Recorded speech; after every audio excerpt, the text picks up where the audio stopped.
Yes, thank you, Mr. Chairman. I do want to let my colleague from Missouri, Mr.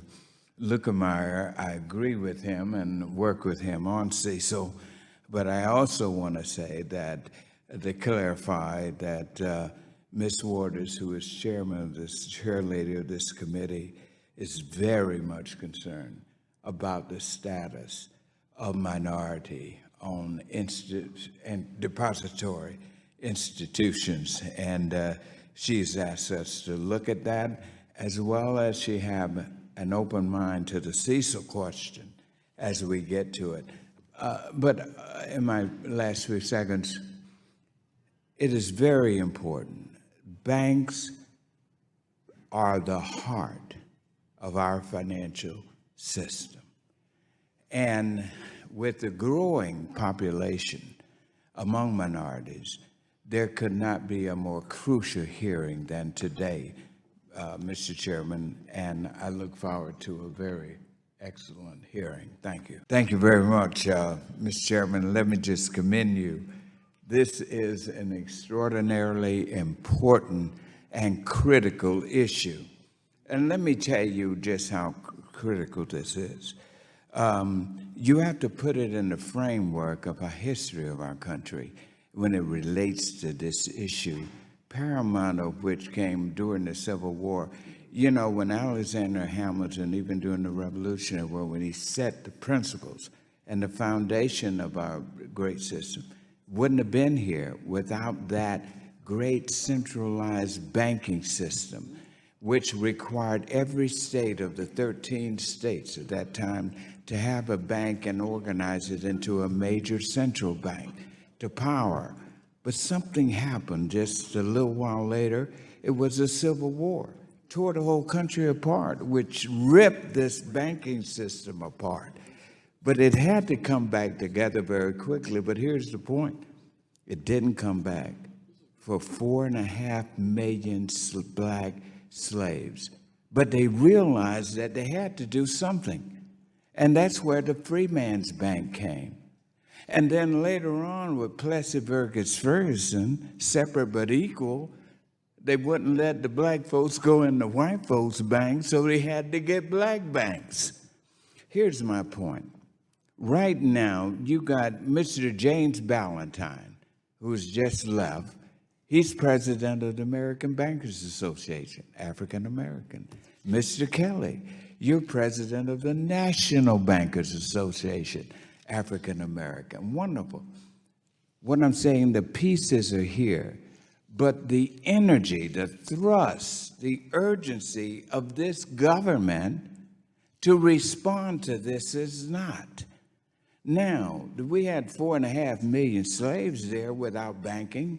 What did they do? They put the Freedmen's Bank. Then what Plessy Vergas Ferguson did, they had to put the banks in each of the former Confederate states where there weren't none. Government policy moved to that. The reason I'm saying that, the answer to our unbanked and underbanked population is to bring and give this as a tremendous seeding opportunity. What better group of banks do we have to service and get in there so that we can reduce this unbanked? There are 58 million unbanked and underbanked people. So anyway, now that I've got my sermon out, let me get to my question. I want to get to you, Mr. Kelly, and I want to get to each of you. What should we in Congress be doing to take steps now to get more of these banks in? There is not. We have agencies for everything, but not this.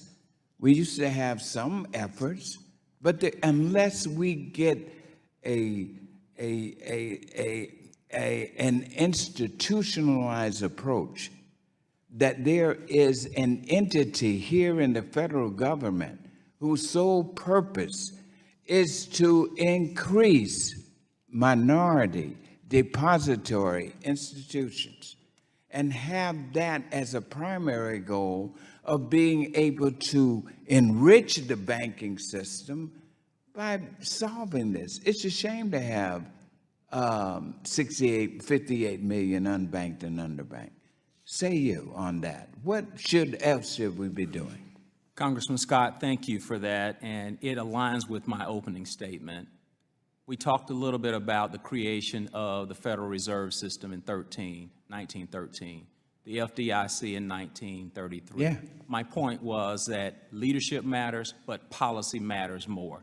And so to your point, which is how do we help support the unbanked and underbanked, there's a bill right now, Improving Access to Traditional Banking Act.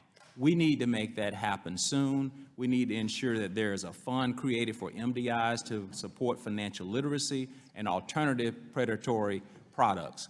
That's the thing that I would say immediately. But the second thing I would say thank you for that. That's my bill. That's on that. And I didn't ask for that commercial. He did not, but you see, the energy is on this committee to really get institutionalized on this.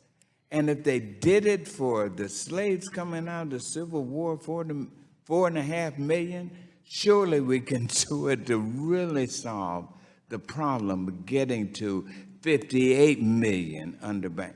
One other point, I know, Ms. Shelby, you want to make my point here, but do you all know, and I'm finished after this, do you all know that there has not been an additional African-American owned bank in 20 years since 2002? Gentleman's time